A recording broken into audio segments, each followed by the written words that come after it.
Hey viewers, behind me is my early 2000s Kymco People scooter. It originally came with a 49cc engine. I put a cylinder kit on it that brings it up to I think 79 cc's. So it's actually a lot faster than it looks, a lot faster than a stock People scooter. Still no pocket rocket by far, but it surprises people and does better than you think it would. I bought this mostly because I loved the color. I really liked the baby blue. I suppose that's a dumb reason to buy a scooter, is for the color, but that's what I did. But at this point, the scooter is starting to get tired. It still runs great, but some of the plastics are getting really faded and dirty and gouged up. And so today, for today's project, I am going to renew and stylize this scooter. What I'm going to do is I'm going to build a Ford GT Tribute Scooter. So if you know your cars, you know what the Ford GT is. One of the things that's really cool about that car is they have this one color combo that nobody else uses, and it just really works on the Ford GT for some reason, and that is the light blue and orange color scheme. And I love that color scheme. I love the way it looks on that car, and so I'm going to make a tribute to the Ford GT with my People scooter. To get started, the first thing I'm going to do is clean this really well. I'm going to get use some kind of harsh cleaner. Well, not that harsh, probably just fantastic. And then a stiff scrub brush, and we're going to see how clean we can get this.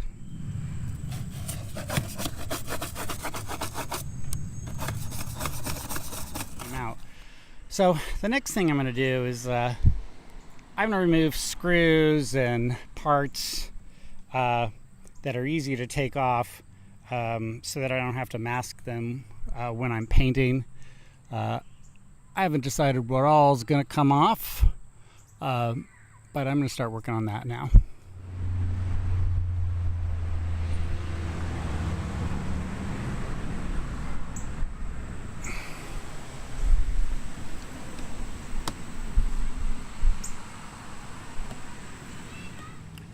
I took a sticker off right here.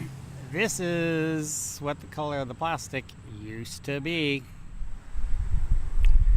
I've taken out all the screws that I am going to take out. I removed the lock for that access panel. I removed this access panel. I took off the rubber mat that went here. That popped off real nice and easy. I removed the foot pegs. I didn't take anything off on the top. I'm just going to tape around those things. So let's go ahead and start taping it up. I have one side of the bike taped up.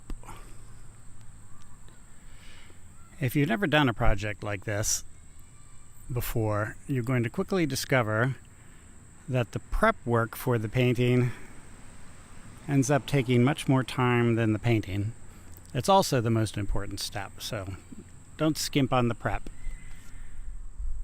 I put a row of tape around the speedometer and gas gauge area, and what I'm going to do is I'm going to try a technique where I just use a X-Acto knife to cut at this seam and see if I can get a really good tape around it.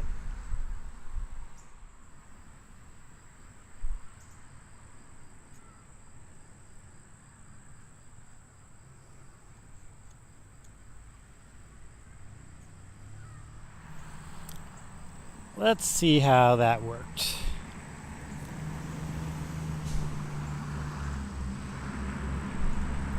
All right, that worked pretty well. Got to do a tiny bit of touch up, but actually that worked really well.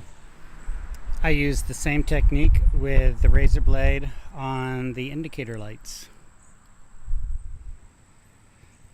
Getting the bike masked up with the masking paper.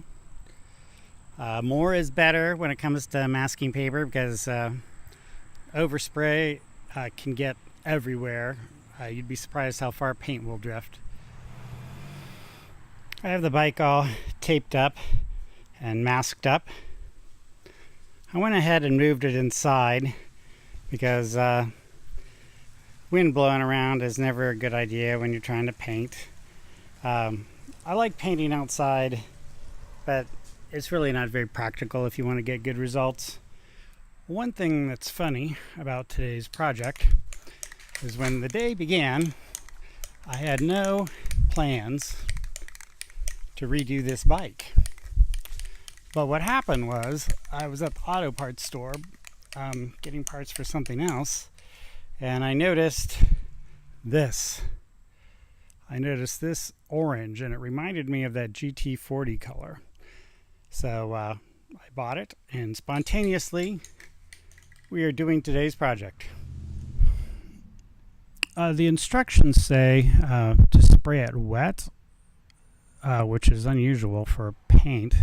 So it says hold can 6 to 10 inches from surface, moving can back and forth, slightly overlapping each stroke. Apply heavy enough to produce an even wet appearance.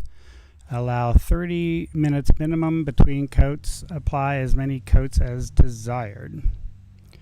Okay, so we're going to give that a try. Normally I dust it on the first time, but I guess that's not how this works.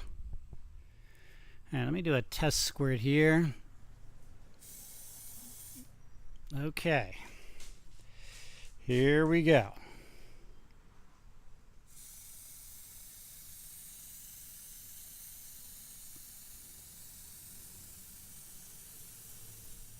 I'm already noticing places I missed with the masking.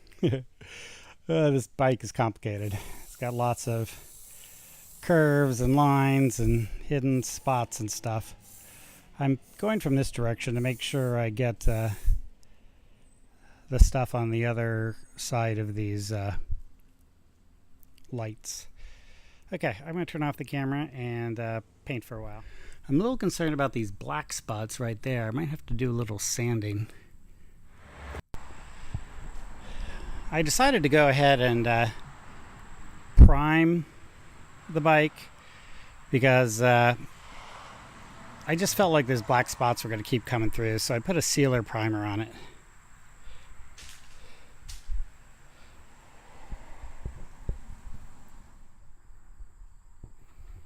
It's the next day now. I needed to let some stuff dry overnight.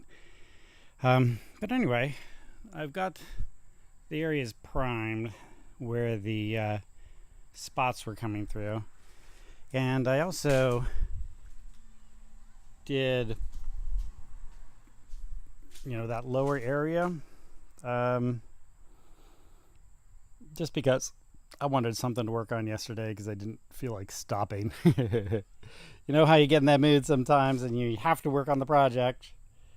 So anyway, I gotta tell you this. I already regret choosing the Plasti Dip as my way to change the color. I think I should have just gone with regular paint and painted the plastic.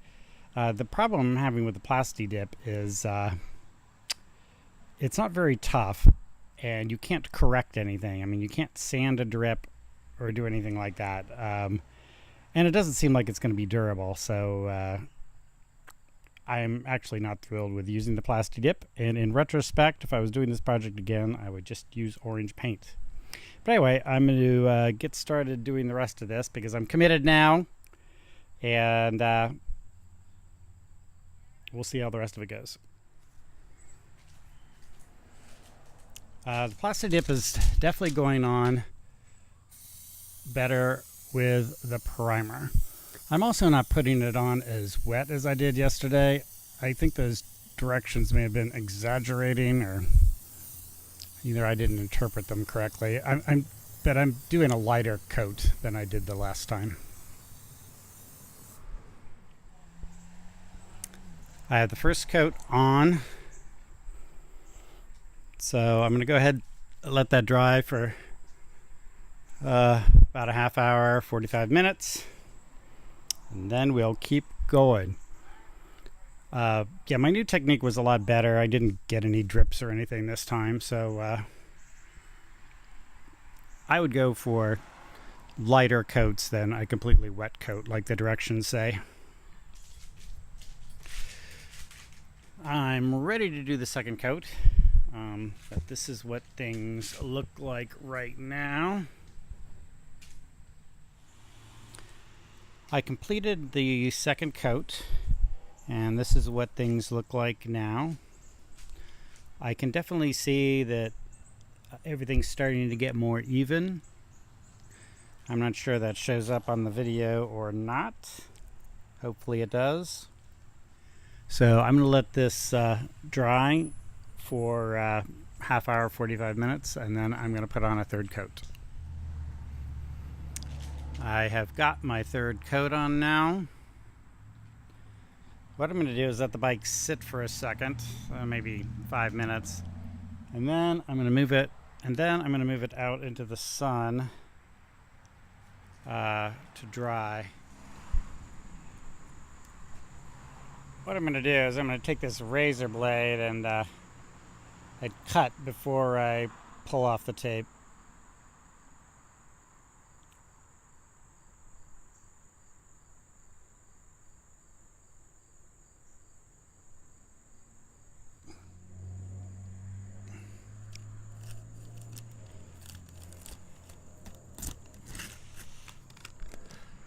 All right, well, that's pretty radical the way that looks.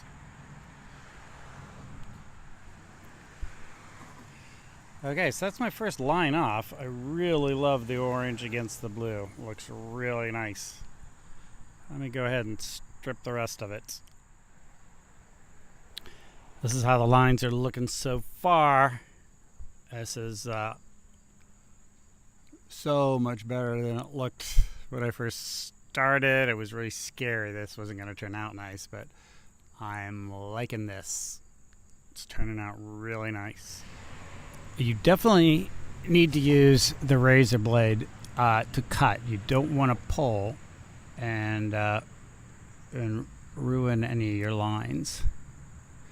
So you can see right there that this one is really thick. So it needs cuts.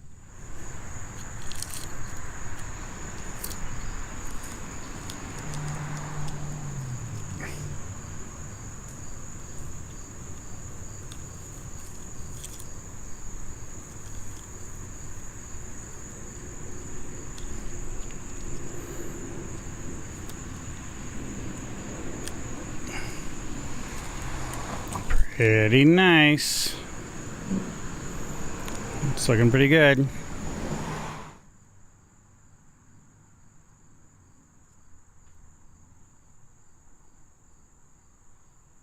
Yeah, that came off pretty good. I have all the tape off now. I'm loving the way the color looks.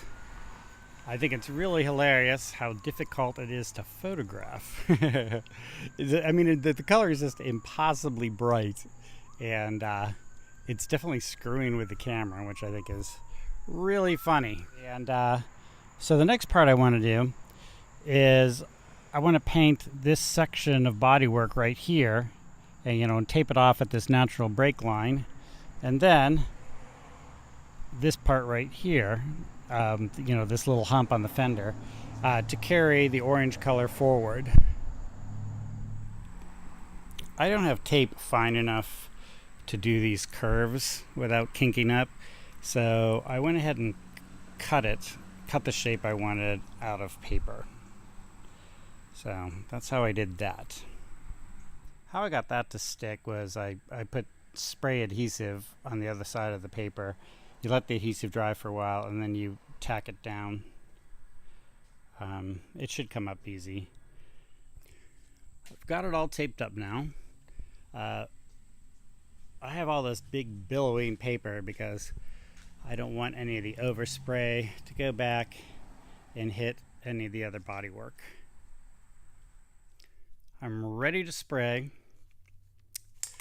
I'm going to put down white first. So I'm just going to spray down the white plastic dip so that I get a base that's consistent and gives me the same color as on the other orange. I'm ready to get started with this. So we're going to use the same procedure as yesterday. Well, my adapter procedure, where I'm going to mist it first and then keep coating, and then when I've got a full coat, I will stop and let it dry for 45 minutes, and then do another coat.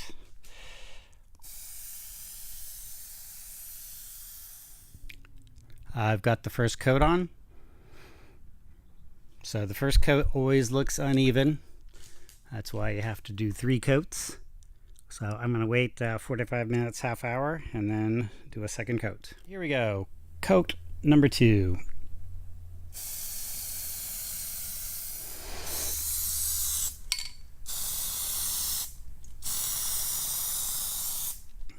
Okay. That's coat number 2. I'm going to go run some errands and let that dry. All right, this is what we look like after 3 coats. I'm going to let that dry for about a half hour, and then I'm going to move it out into the sun to cure. I've got it outside now. This is what we've got. I'm going to let it dry a little bit more before I take the tape off and stuff. I've started taking the tape off. I went around everything with the razor. You got to be really careful. This tape portion, I had to put tape on the plastic dip that I did yesterday. I think in retrospect, I would look up and see if there's a special tape for going on plastic dip, or like a really weak masking tape, because I definitely ran the risk of pulling off some of the plastic dip, and I would want to avoid that. But anyway, here we go.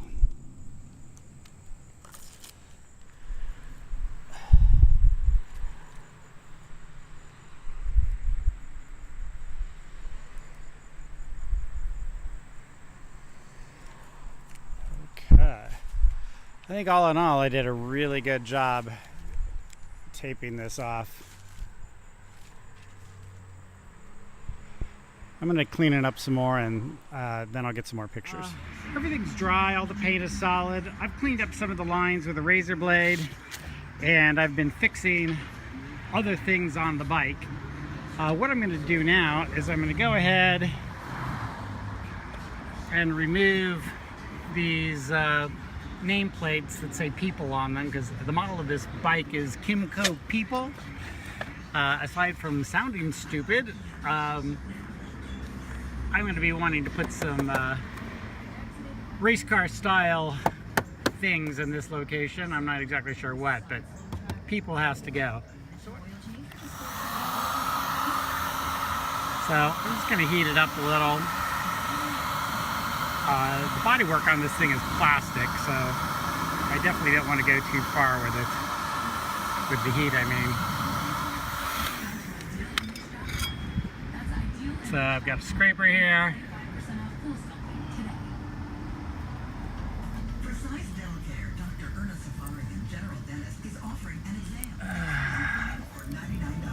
First filling at 75% off. All Precise Dental Care for details. 882-3333. I think I needed to be a little hotter, but it's coming off anyway. We are the largest family-owned body shop with 7 locations in Central Ohio. I definitely needed it to be hotter, but I didn't want to damage the plastic bodywork.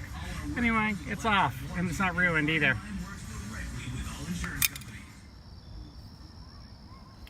If you take a close look at the Ford GT40, there's a black line between the color, the two colors, the blue and the orange. So I've got this pinstriping kit, and I'm going to start striping this bike now.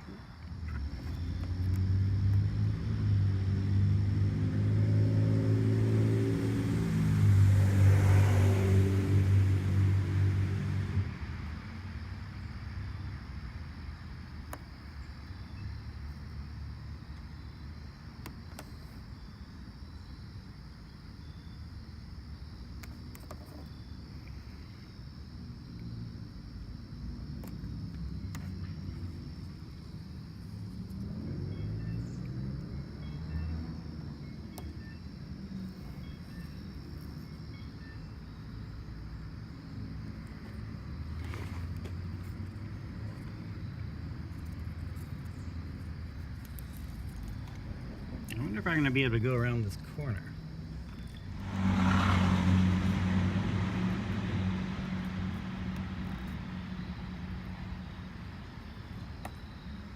So what I'm doing is I'm pulling really hard, and when I pull on it, it seems to want to bend. So it appears I actually made that curve. Go ahead and smooth this down.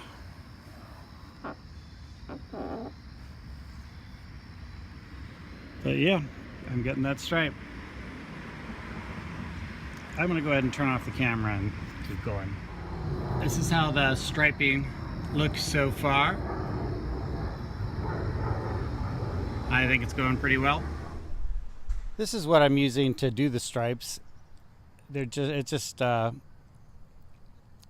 vinyl striping, pin striping that I bought off of eBay, and it's just adhesive backed, and it's surprisingly easy to put on. It's a lot like putting on automotive body side molding, that's got the adhesive on the back. What you do is you put down the first part, you peel off the backing, and then you pull it taut and lay it down, and you basically just eyeball it to keep it straight, and it's correctable as you're going along. It definitely requires some technique, but it's not that difficult. My stripe is progressing. I got it around that curve down at the bottom. Now I'm going to bring it down that front part, and then I still have to do that little section right there. But I'm actually real close to being done with the stripes. The striping is complete on my GT40 Tribute Scooter. I really love the way it turned out. I think it's details like this that are going to put this project over the top.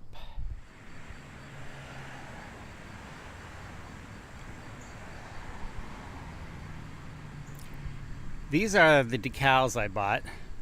It's probably pretty easy to spot the vintage ones. I'll give you a second to take a guess. All right, that's enough time. These are the vintage ones right here. So these are original 60s Gulf oil stickers, and this is a steering wheel button, like a little emblem that would be right in the middle of the steering wheel for the horn, or if there is no horn, just the middle of the steering wheel. I've got the stickers positioned.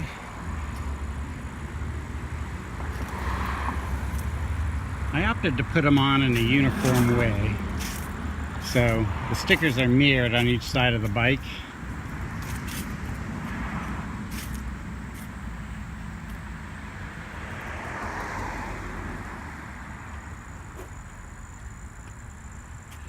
And then for the single stickers, I've got the horn button up here, and I've got the single Ford logo down there. I'm going to go ahead and commit and put those on. All right, I have the first half of the stickers adhered. The decals are all peel and stick. Actually, I haven't done that GT one yet.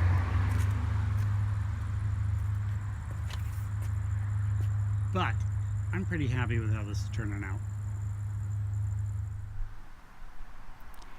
It's been a few weeks since I worked on the Tribute Scooter. I paused because I was waiting for some additional stickers to arrive. They came today and I put them on. One of the stickers is a 1960s vintage Champion sticker. So that is supposed to be an actual sticker from the 1960s. And the GT40 from that time did have a Champion sticker on it. And then the other stickers I added were the Firestone and the Firestone emblem. So I didn't want to make it too busy, so I think I've got a pretty good balance.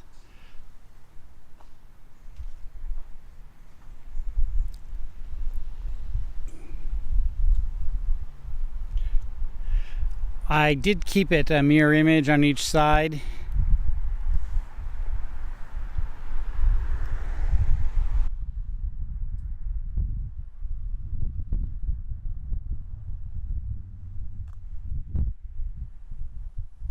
So that's my GT40 Tribute Scooter. Thanks for watching. I hope you enjoyed this video. Please check out my other videos. I have a number of how-to videos, mostly on little car things. And then I also have a series of videos where I go around Columbus and defeat claw machines. So check those out. Please like and subscribe, and good luck with your own projects.